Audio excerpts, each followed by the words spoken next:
All right. Hey guys. So we're here to talk about how smart CMOs should be responding to economic uncertainty.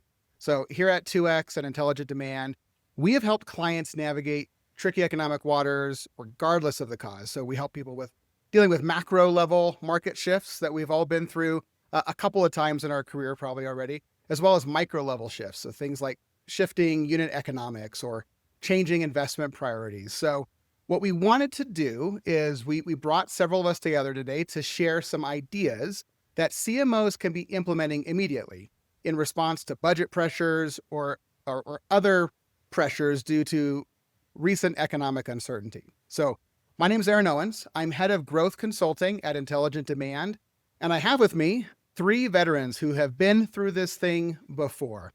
So I'm going to start with Brandon. Brandon's claim to fame, Brandon Sullivan, is he has the second best beard on the 2X team. All right, maybe the first, but I'm nipping at his heels, and one of these days where I'm going to catch him. But he is the CFO at 2X, and 2X is Intelligent Demand's parent company where I'm at, and he brings a very diverse set of experience across. Gosh, I mean, Brandon, you could probably fill in some gaps here, but e-commerce, financial services, professional services, and you've done quite a bit in all three of those, as well as doing a lot for us here. So thanks for joining us today, Brandon. Yeah, thanks, Aaron. Usually in times like these, marketers run as far away as possible from us finance folks, and so I'm excited to be here with this group. Yeah, we know we've been trained well. We know what we should do. It's like a horse is afraid of a snake. It's probably something similar there. We also have Lisa Cole. So Lisa Cole is the CMO at 2X. She's also the author of The Revenue Ramp and Brand Gravity. And she has, I don't want to Page me. put numbers on things, but over 24 years of experience across B2B SaaS, manufacturing, also professional services. And Lisa's real expertise is in transforming marketing from being these sort of bloated, underperforming cost centers into what we all dream of, right? These scalable, accountable growth engines. So she's provided leadership at Huron, Faro Technologies, Celebrite, and now she's here at 2X. And all of those previous places, she repositioned brands.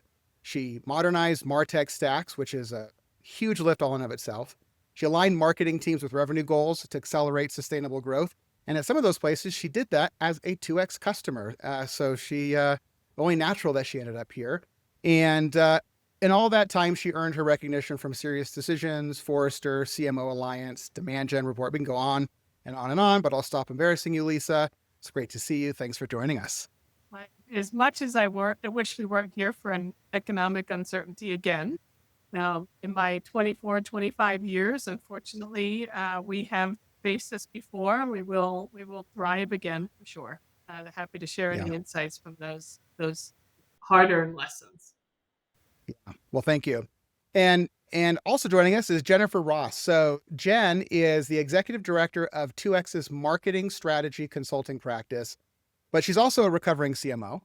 And she spent years at Serious Decisions and Forrester, where she helped take that experience as a marketing leader and really apply it to helping marketing leaders navigate through a variety of market disruptions, from the rise of digital marketing to the social media explosion, data privacy, COVID, AI, some of which we're going to talk about today. So Jen, thanks for agreeing to share some of your scar tissue with us. And scar tissue indeed. Happy to be here today and share some of those insights. And Lisa, I can make you feel young because that list of things I've lived through reveals my 30 plus years in B2B marketing.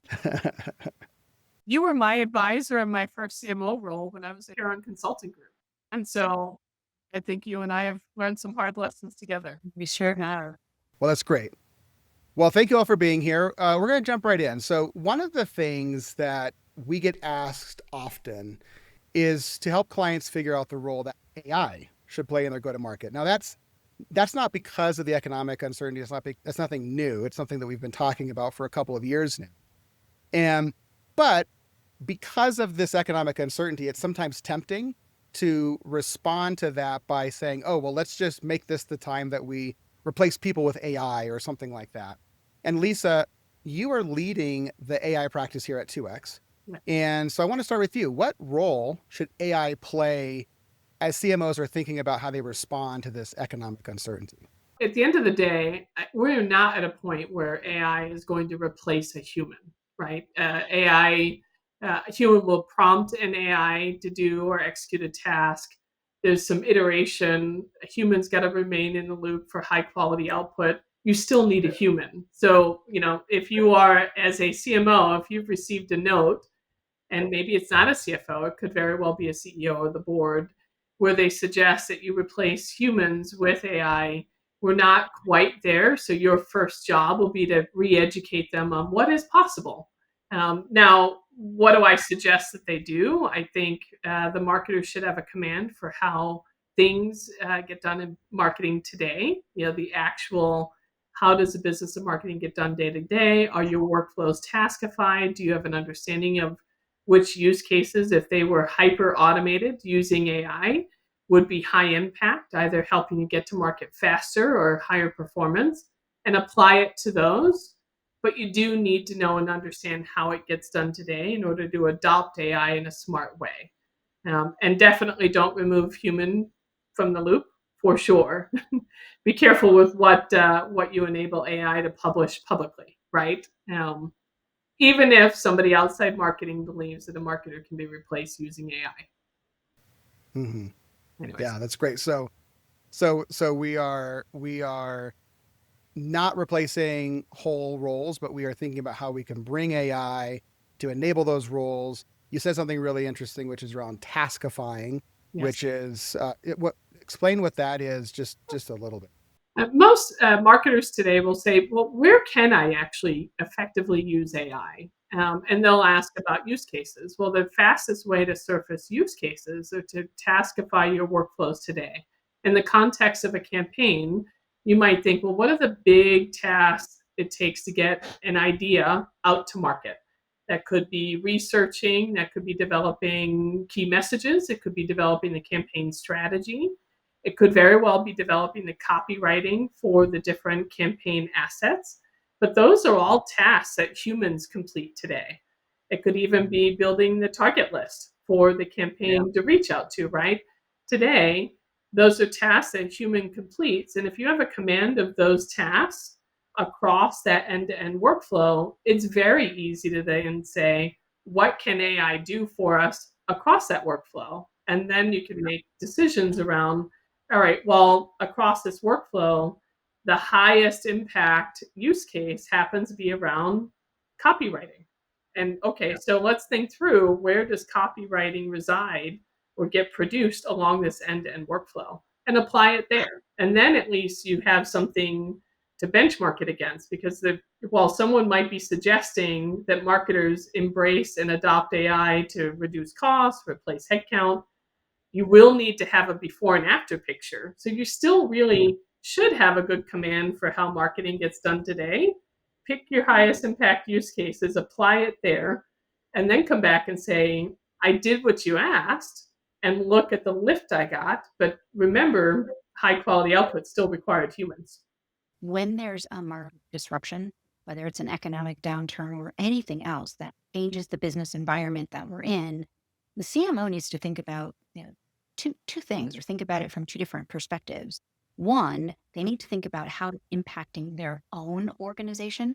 And often when their own company is impacted, they may need to prepare for a conversation with a Brandon who may be coming to them and saying, I'm looking for you to reduce spend in some way.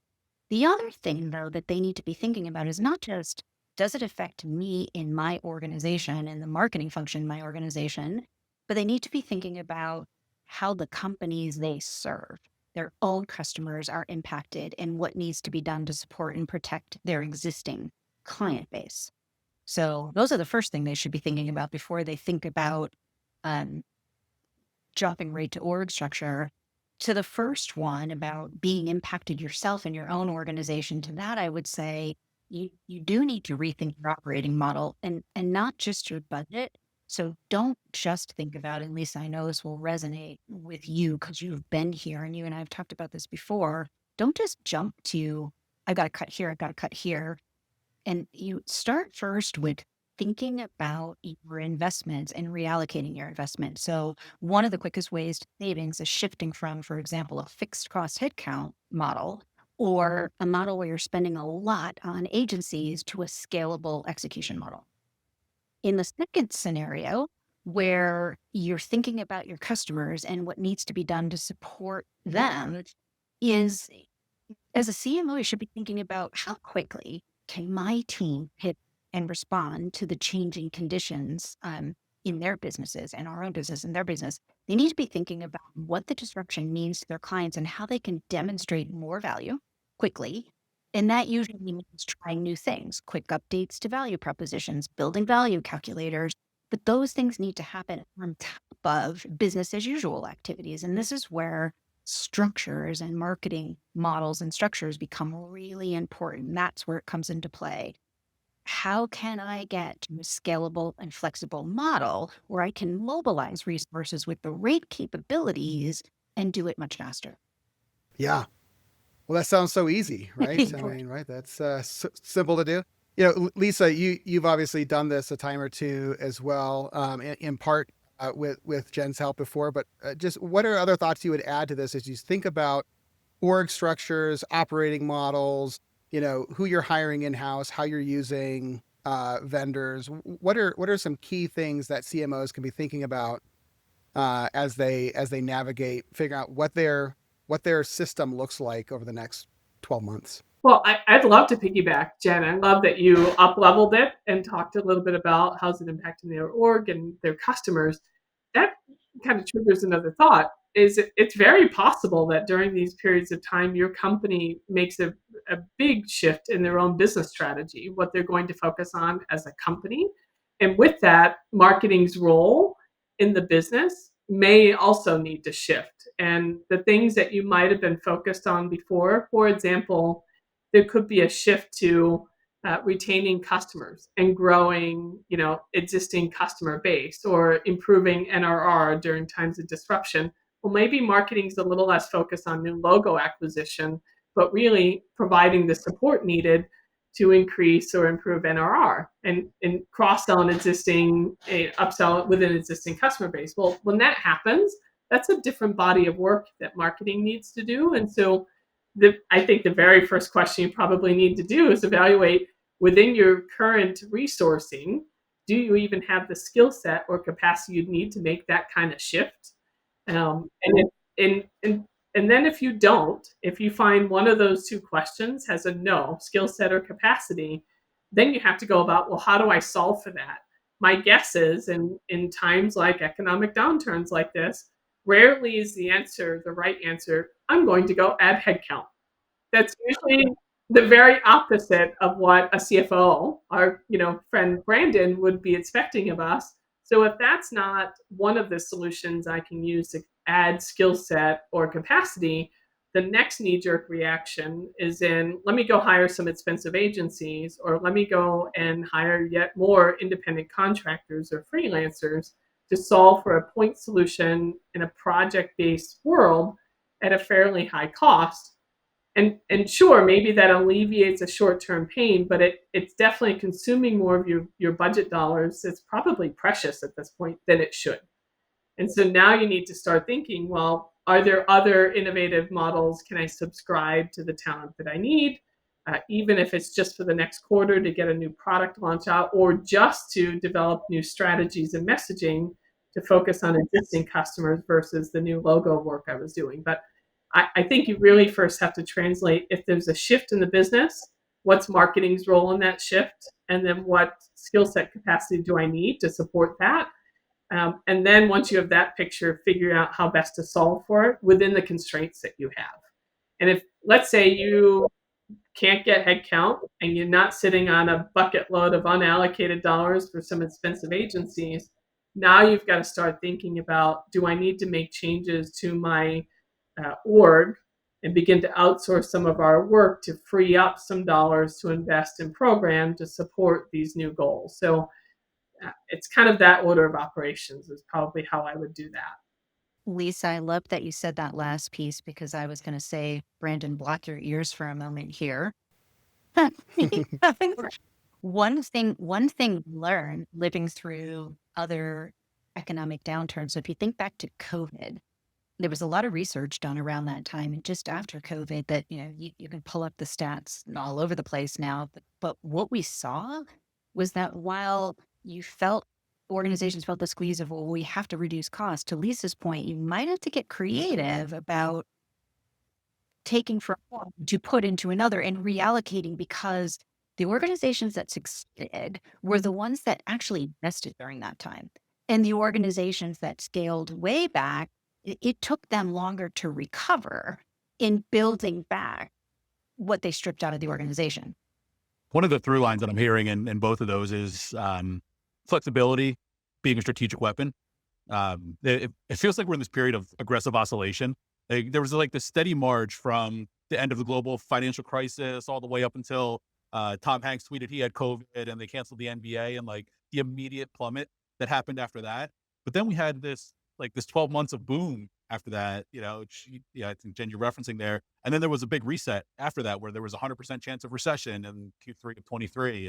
And then we had, another period of more measured, cost-efficient prosperity. And now we've got this tariff-driven uncertainty. And so as a leader, it's tough to manage the whipsaw of those drastic pivots. And I have to imagine it's even worse for the marketing function, because I think in times of prosperity, you guys are on the front lines and having to drive the growth and making sure that, we're hitting our growth targets. And then in times of austerity, you guys are, one of the first areas that folks like me are coming to pull back spend. And so I think you guys probably even feel outsized, hits on those swings. And so I think, you guys are probably best suited to build flexibility into your org so that you can be more reactive when mandates from either one of those environments, both good or bad, get sent your way.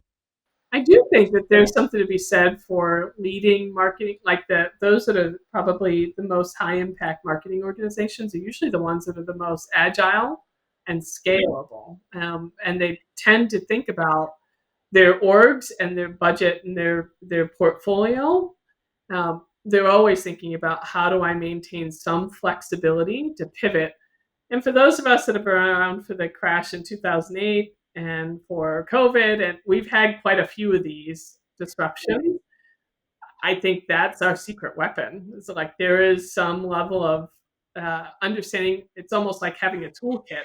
Which levers can I pull based on how I see things rapidly evolving around me? And sometimes we are asked to reduce costs, but we still need to support increased or more aggressive growth goals. Going through COVID, as soon as the world shut down, events were taken off the table. If all of your dollars were locked up with those event exhibitors, they weren't giving their money back. And so now it's like, okay, number one, you're not giving me my money back. You're telling me I can exhibit next year. That's not going to help me now. Can't get the money back. But now I'm hearing from the CFO, and in these leadership team meetings, we were talking about, well, how do we return to growth? How do we address, longer sales cycles? How do we fill the pipeline when the marketer, who might have been contractually committed to all these investments in these programs, needs to free up dollars? Well, that's not necessarily easy unless you've designed an operating model that is flexible.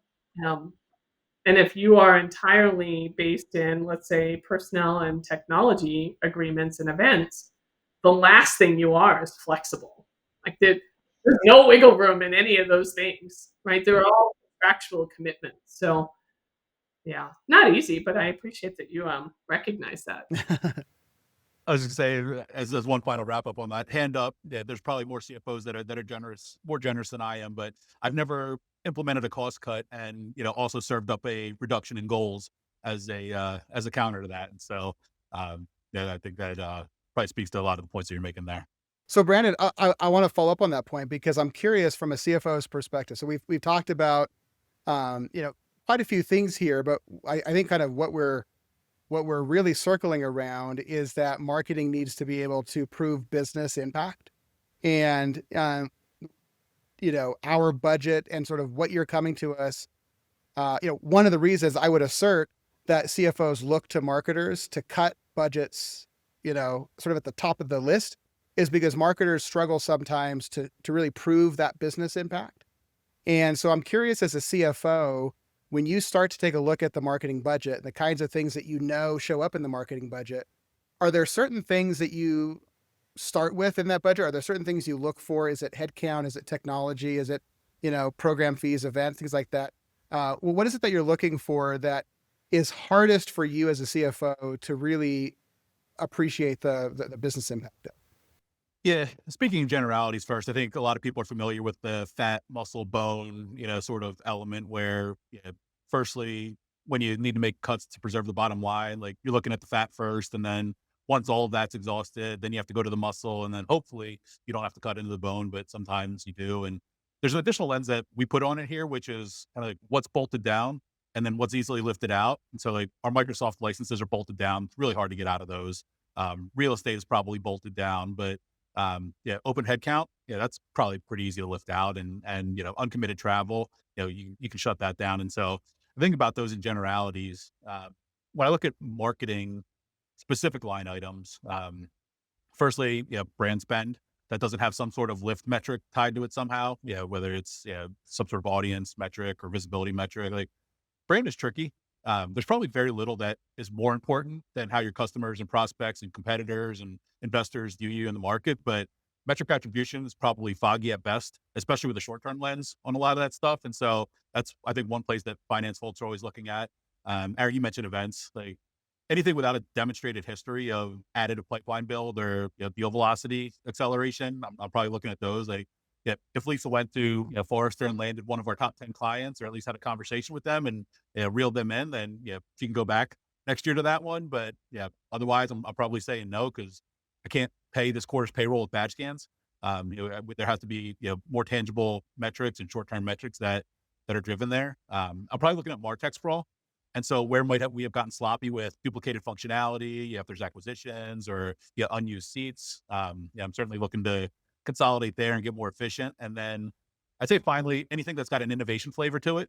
I love taking big swings. I love moonshots, but it's when the time is right. And if we're in a, where the economic is where we are right now, it's going to put significant pressure on our ability to hit our short-term targets. And so, any high risk bets probably have to wait a quarter or two before we're back to investing in those. Yeah. You said something there, a couple of things that I think are really, really good to sort of plus one on. I think one of those things is you pivoted from where I was trying to pigeonhole you on line items, and you shifted to strategies and tactics, which is great, because I think this is where we are helping our CMO clients frequently think about. It's not just about cutting a certain percentage from a specific budget. Sometimes it's saying, hey, you mentioned shifting from brand to something that's a little bit more direct to revenue, for instance. It's a very common conversation we're having. And then, next year we'll be having the conversation about, okay, now you need to start investing in brand again, because you sort of have this 12 months of brand austerity out there that you need to start rebuilding. Otherwise, you're going to start losing that long-term market share and that momentum and that brand equity. But I think, a couple of things that we see clients do that works really well is for instance, using AI. Earlier, Lisa, you mentioned using AI to refine your target account list. That's something that we see being very, very effective as sort of a first order thing that can be done, where we take somebody's account list and we can put it through one of our AI data partners and pump out the 20% of that list that is most likely, most fertile ground based off of current economic realities to be fertile ground over the next, 6 months or so. And it's not quite the same as using intent data. Intent data is different, and there's some caution there that we can always have a conversation about if anybody's interested. But there are other data signals that allow us to be able to say, these are the 20% of accounts that you should be focusing on. So even if your CFO comes to you and says, you're going to slash your ad budget by 50%, you can still double the per account budget that you're putting towards those 20%. If you readjust your strategy and really focus on where those most likely wins could be. So there are things like that are very frequently part of our strategies when we're working with this kind of significant budget cuts. If it's all right, I'd love to double click on the brand thing, right? So right now, the trending topic on LinkedIn, aside from hiring freezes, happens to be, I've been told to cut my brand budget. And I don't know how to defend against that. So I do think it's important for us marketers to actually start talking about and measuring the brand investments that you're making, perhaps with a different lens. And I tend to think about them almost like marketing like an ATM. I actually use this acronym all the time, where you put money in, and certainly you hope you get 3 to 13x to every dollar that you put into that. Well, in the context of brand, one of the ways we should start thinking about the measure of those investments happens to be about audience growth and engagement. And so for 2x, where we are trying to reach new audiences within large enterprises, you it Brandon, you and I can sit down and talk about our current reach within those target accounts. And if I were to suspend one of those investments around not just brand awareness, but driving engagement within those target accounts with those C-suite executives, and I could start to quantify the negative impact of not doing those things, and we could have a discussion around what's the trade-off behind getting someone to, let's say a performance marketing play where someone might click on a form or maybe advancing. There could be some serious ramifications of turning this one down that'll show up in 2 quarters, and that will just kind of add to it. But as a marketer, you have to have a grasp of what are the implications of those things. That's more than just let's say brand recognition, for example, or somebody that's going to reply to a survey. I should be able to go held accountable against genuine engagement and growth within that audience size that brand investment should be reaching and influencing, and then be able to articulate it to a non-marketer.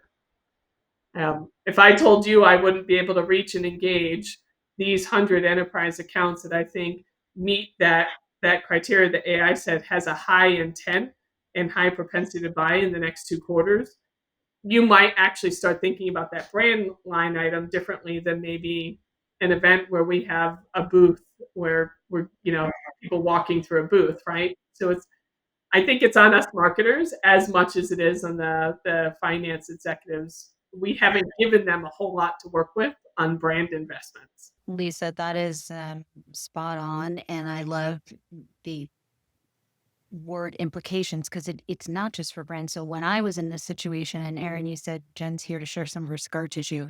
One of my scars is the opposite of Brandon. So I loved that you have an approach when you think about, okay, first I look at the, it's like, is it muscle, bone? Is it like, what am I cutting into here?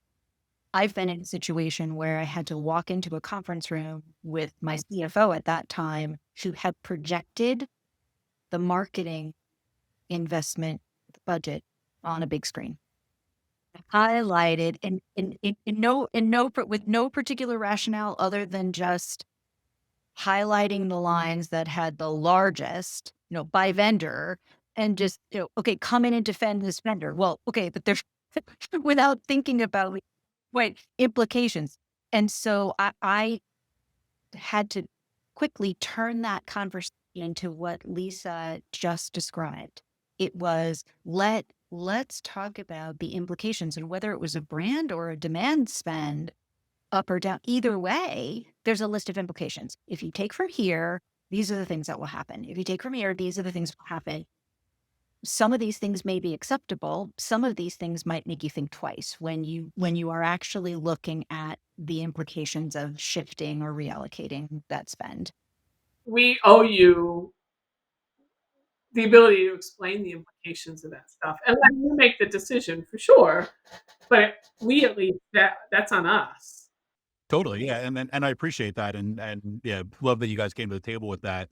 I remember sitting in a boardroom once, and I'm sure every CFO has a story like this, where there was a fight between a CMO and a P&L owner who wanted to cut a bunch of spend, and he like, cut this brand spend out of my P&L. I got a number to hit. And she said to him, you just don't understand the impact that the brand has on your P&L.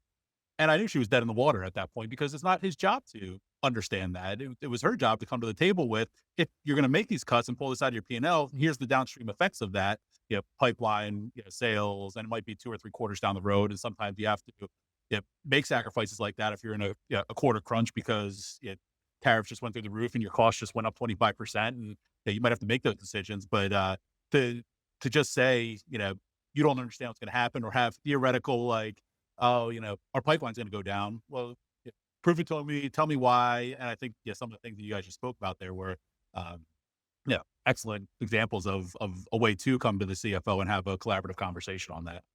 In the spirit of collaborative conversation, we should also be able to bring forward the things that we believe we can delay or cut.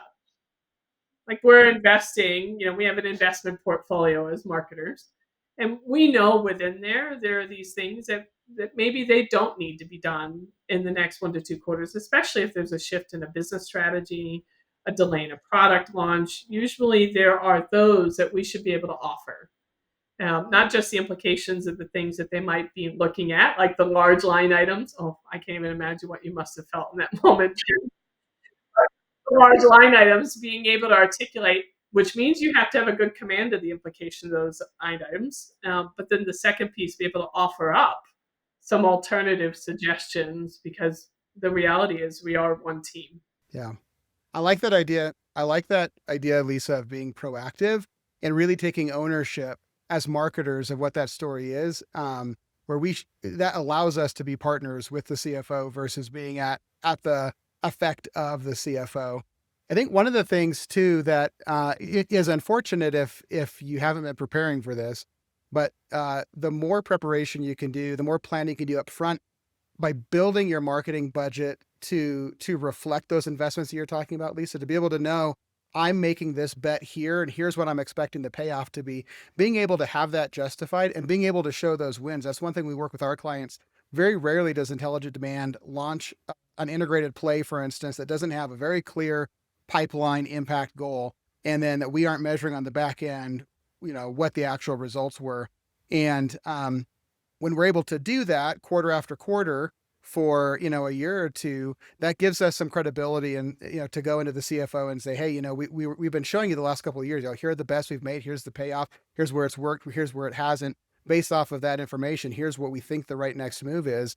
You can't make up that ground now, but certainly you should be thinking about, the next round of uncertainty and starting to make, set yourself up to be able to be that leader of your business as a marketing leader.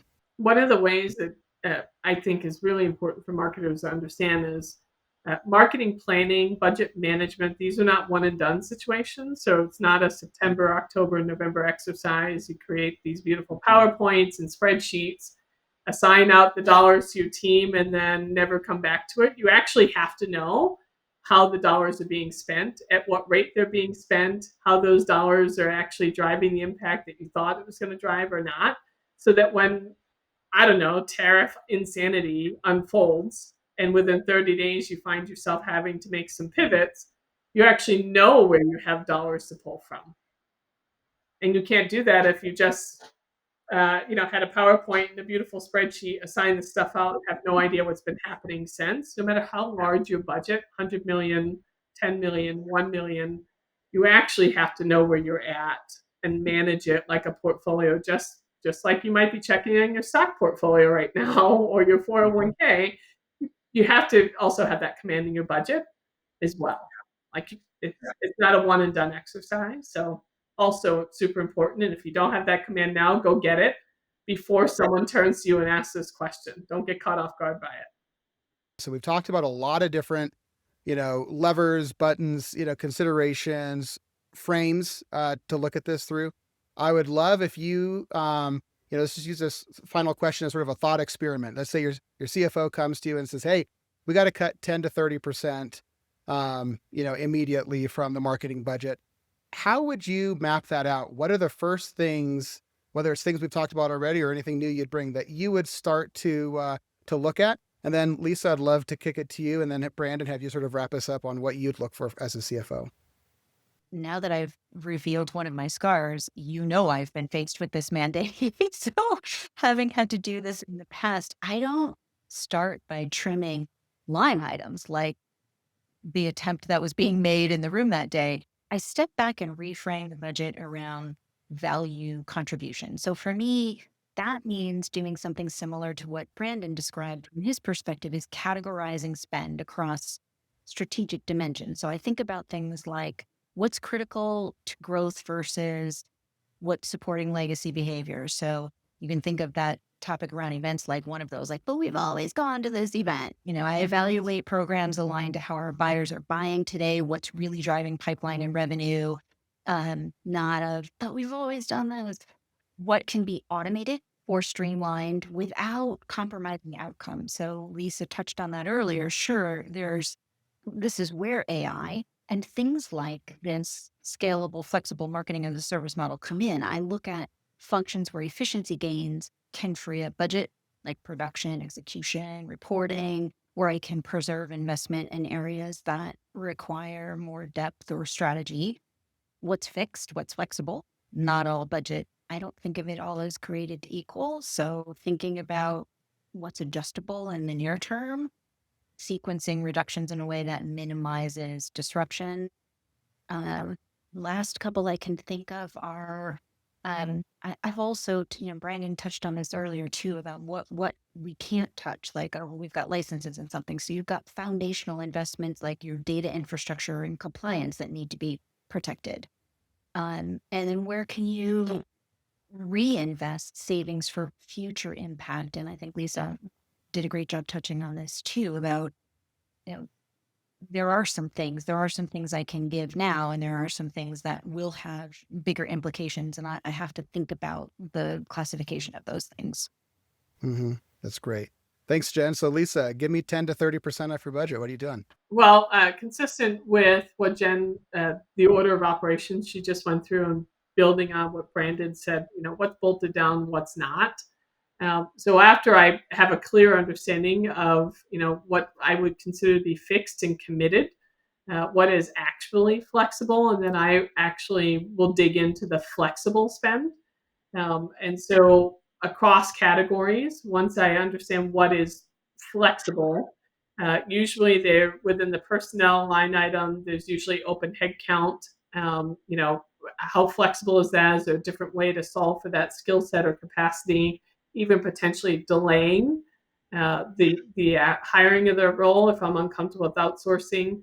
When I look at tech stacks, MarTech stacks are usually exceptionally bloated. Sometimes it's a matter of figuring out, is there duplication within the tech? But the other important piece is there's also, are we using all of the licenses, right? And maybe I can't reduce the cost, but perhaps I can get credit towards other enabling capabilities with that same provider. Sometimes they'll have other capabilities that could then enable me to execute something else differently at a lower cost. Sometimes I'll actually renegotiate those contracts. I immediately go for, I know in agency, independent contractors, freelancer spend. I'll look in that body of work. Sometimes there's overlapping or duplicative work. Sometimes there's just random acts of marketing in there. And I will play whack-a-mole against those random acts of marketing that either aren't tied to an overarching objective, a global campaign.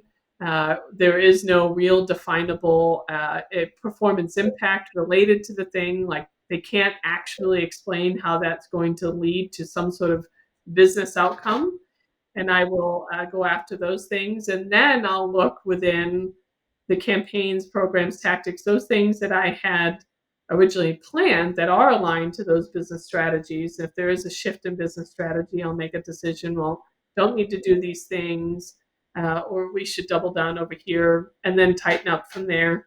Sometimes I will use this as an opportunity to negotiate with my peers and partners. I think all of us marketers know that sometimes there are things in a marketing plan or budget that are someone else's sacred cows, and maybe not necessarily where marketing would have chosen to spend the money. And I will use that request to go and have a real conversation with that stakeholder to make a decision of whether or not this is business critical or mission critical. If it is, ask them if they're willing to drive or help me achieve the cost savings so we can still keep it going, but reduce somewhere else. That could also be true with partners, right? So if you have a strategic partner, and I'm sure that they would likely feel a pinch, but you know that you have a budget reduction. Sometimes that partner will actually chip in more to ensure that initiative continues, but you still deliver the savings to your finance team. But there's oftentimes duplication across business units. So you might have embedded shadow marketers in a business unit. I might start actually talking about, can we consolidate more of the work into a centralized function to find or reduce costs that way? So it's a lot of that auditing in that order. That's great. Well, Brandon, taking into consideration everything we've talked about here, what are the things when you are talking with one of these CMOs who's being asked by you to cut 20 or 10 to 30%? What are the things that you're expecting them to have done already, thought through, and bring to the table for that conversation with you? Yeah, I'm FP&A born and bred. That's how I grew up in the finance world, and so I think through the stuff through that mindset. And so, one exercise I would encourage is, we in finance we call it zero-based budgeting. Like build from a zero base with the end result in mind. And so I joked earlier, like, when I cut your budget by 20%, I'm not giving 20% goal relief, and so you probably still have metrics that I'm expecting you to hit, whether it's pipeline build or new sales or brand awareness, like whatever that metric that we agree upon, I'm still expecting you to hit those fairly or unfairly. And so, I think an interesting exercise is, all right, if you're a CMO, you've got no work chart, no program spend, no tools, and you're building up from there. Like, what are the things that you're going to spend on? Like, how are you going to build your most optimized people, process, technology, formula to try to get the highest impact to hit that goal while I've taken 20% of your available dollars away? And so I always think zero-based budgeting is a worthwhile exercise, even if it's not totally realistic to execute. It may sort of shine a light on what's important, what might not be important that you thought was before you did this exercise, and it might give some visibility there. I also think CMOs gain a lot of credibility if they show up with some sensitivity scenarios. Marketing and sales, in my experience, at least in their interactions with me, have been eternal optimists about the impact of their spend. And so I think, showing some sobriety around the downside cases probably gets you some respect in the room. I have been, and I'm sure a lot of my colleagues have been scarred by buying dreams and hopes and wishes. And so, there might be a little bit of like, I don't know if I believe that. And so if you actually come with a view of, here's what I think is going to happen, but here's what might happen on the downside if it doesn't go as well as I'm hoping, or here's what might happen if we pull the tariffs off and everything's back to normal, and so having those scenarios I think is interesting to sort of interact with your CFO about, and then you could probably negotiate off of those scenarios of like, hey, here's my base case. I'd like you asked me to cut 20%, like can I cut 10% and try to hit this base case, and then if we're not hitting our bookings number or we're not hitting our sales numbers, then I'll go down to this next level and actually having some tiered scenarios that, here's all my fat. I'm willing to get rid of that. Here's my muscle. Like, can I live with my muscle for 3 months and see if we can, kind of get through this? And if things continue to go down, like, all right, then I'm going after my muscle. But actually having some tiered scenarios, I think, is a negotiating point rather than, just coming with like, all right, here's what I'm going to cut and here's what I'm going to do. I'd say the last thing that I would recommend, back to the flexibility point that I harped on a little bit earlier, is have that fast ramp reinvestment plan ready. Like, this too shall pass, all things do. And when it does, you got to be ready to go, because we're coming to knock on your door that, we're going like crazy last year or next year. And pour the gas on the fire. Let's go. So have that recovery plan ready along with the cuts. Awesome. Well, I really appreciate all three of you. Thank you, Brandon. Thank you, Lisa. Thank you, Jen, for sharing everything that you have today. I think there's some really great stuff here. So thank you to the viewers. Look, it can feel lonely when you're making these tough decisions. And I hope this has helped a little bit. I hope you all stay safe out there.